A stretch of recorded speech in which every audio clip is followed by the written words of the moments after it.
everyone, today I want to share with you how I created my sugar plum flowers. I have had some requests on my latest video of this card.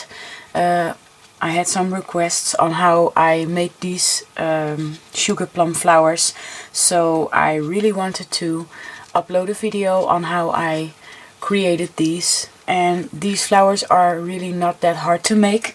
And I also wanted to upload this tutorial, especially since Diemond Dies is having a Blooms for Fall Facebook flower challenge. And I will put the link to the Facebook page, to the Diemond Dies Facebook page, in the description box below. And I hope you will check out this flower challenge, because it's really nice. You can do any kind of project, but you have to use one flower die set to create your fall flowers with, and then you can you are able to win some fabulous prizes. So please go check this challenge out. It's a really fun challenge, and we cannot wait to see what flowers you can come up with. So I use these dies, or this die set, and of course I have it upside down. I'm sorry for the glare. And these are the sugar plum flowers, and you can use any size of the dies, but for my largest blue flower I used 3 of the largest flowers, and then I used 2 of the middle size. So I went, this is the biggest size, and then this size, and this size, and I went for this one, so 3 sizes smaller. So you're also going to need some water, and I used 2 paintbrushes to shape the petals. I used a bigger one and a smaller or thinner paintbrush. And if you have it, you can also use this embossing tool, but you can also use the back side of your paintbrush if you don't have an embossing tool like this. And I always use a foam mat to shape my flowers. And you're also going to need a hot glue gun and a heat tool, because we are going to spray the flowers with water. And you're also going to need something to punch the holes in the center of your flower. I like to use this tool, but you can also use a crocodile or a big bite, but I don't have that, so I like to use this tool. And you're also going to need some stamens. I am going to use white ones, but if you want to create some fall flowers for the challenge, you can use a different kind of cardstock and maybe some black stamens or anything like that. And I use a really cheap kind of cardstock. It's I believe it's 180 GSM, and in the Netherlands they sell it like this. It's really cheap. It's pre-cut cardstock, and these packages are really cheap. But you can use any kind of cardstock, or maybe some patterned paper, or you can use bezel cardstock or coordinations. It doesn't really matter. So I already cut my flowers. I have 3 of the bigger sizes and 2 of the smaller ones, and the first thing that I'm going to do is spray them with water, and I really want them to be quite saturated, so I'm going to move them around like this. And then I like to take a towel and wipe most of the water .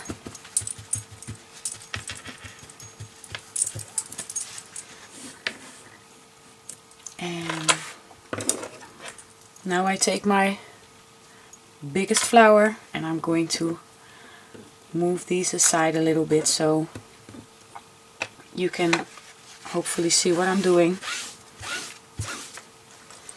I take my flower, and then I take my paintbrush, and I place the petal on top of the paintbrush like this, and then I'm going to pinch the petals like this.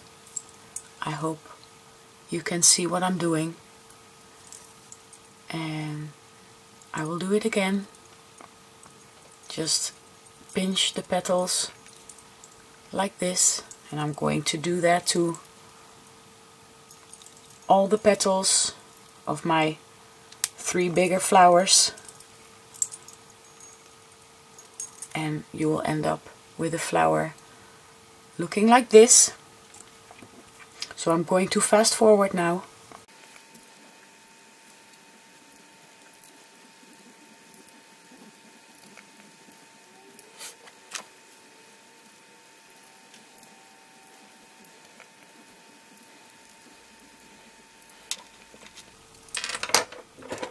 And now I'm taking my smaller paintbrush, the thinner one, and my smaller flowers, and I will do exactly the same. Put the petal on top of the paintbrush and then pinch it. Oops, I'm sorry. Like so, and it doesn't have to be perfect. I think it only adds to the beauty of the flower that it's imperfect, to give them a little bit of a shabby look, I guess we can say. So it looks like this.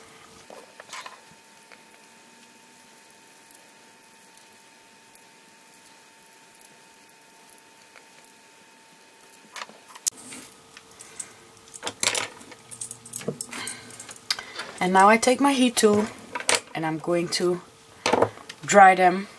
So now these are dry, I'm going to put a hole in the center. I could have done this earlier, just when I cut them out, but I totally forgot about it. So I'm going to make a hole in the center right now. So I'm taking my tool and I'm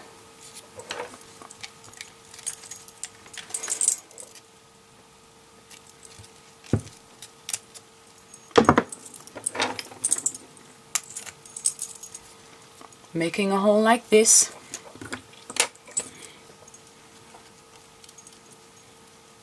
And I'm taking my other 2 flowers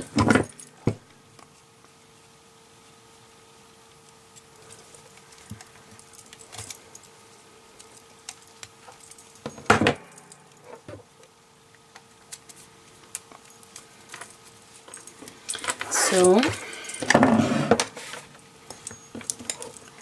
what I like to do now is to shape them a little bit, and I leave one flower just like this, as flat as possible, and I'm going to take my next flower and I'm just going to gently roll in the center so the petals curl up a little bit like this, not too much because this will be the second flower from the bottom, like so.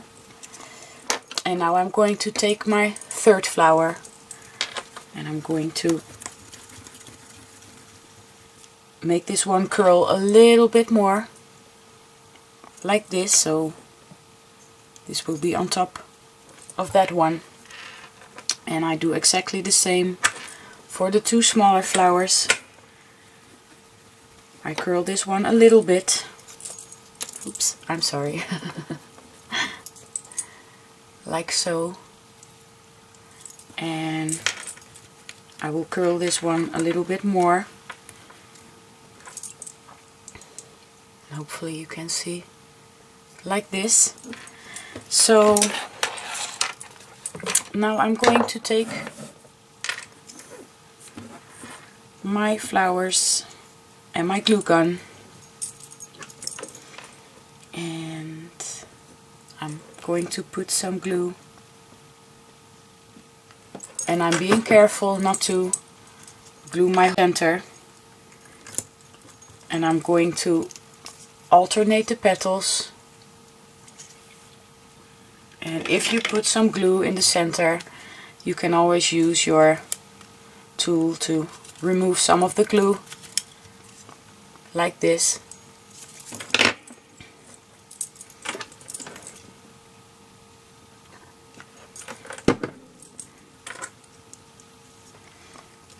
And you can also put your flower together first and then punch a hole in the center. Maybe that would be easier, but I'm only thinking of that now, so I'm sorry. And my last 2 flowers, the smaller ones,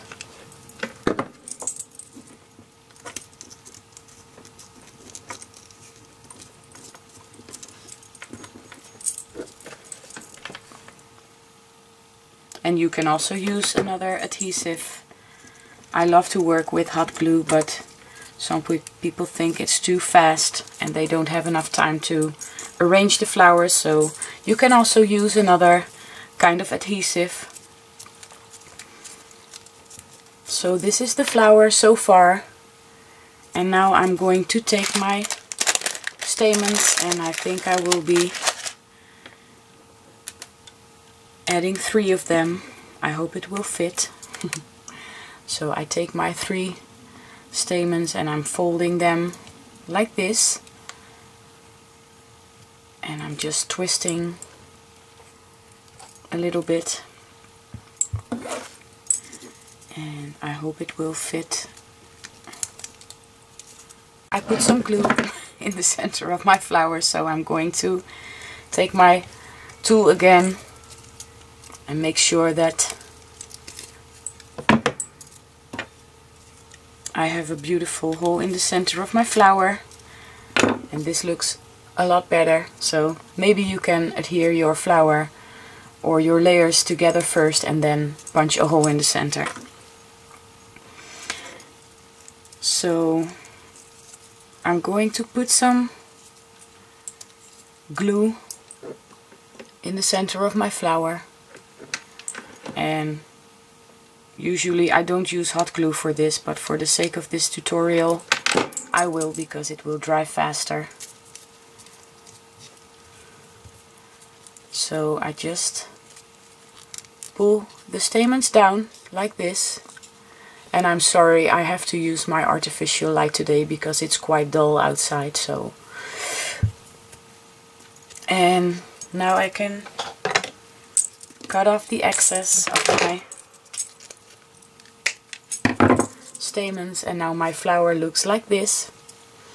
And for this one, for the one on my card, I just use some stickles, but you can also use some texture paste or some snow tags, or just some gesso, whatever you like to use to alter your flowers or to make them more pretty. So this is the flower in pink. It's this exact size, and I really hope you understand my explanation about how I created these sugar plum flowers, and I hope you will try them yourself. They're not hard to make at all.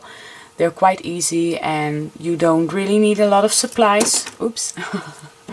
I think most of us crafters do have some adhesives and some cardstock, so if you have the dies and you have some stamens, you can also use another flower center, a button or anything else, but I really like to use these stamens. So I hope this was a helpful video, and I hope you will give these a try as well. And I hope you will also participate in the Facebook challenge that Diemond Dies is having at the moment. So thank you all so much for watching. I hope you're all having a wonderful week, and I'll see you next time. Bye bye!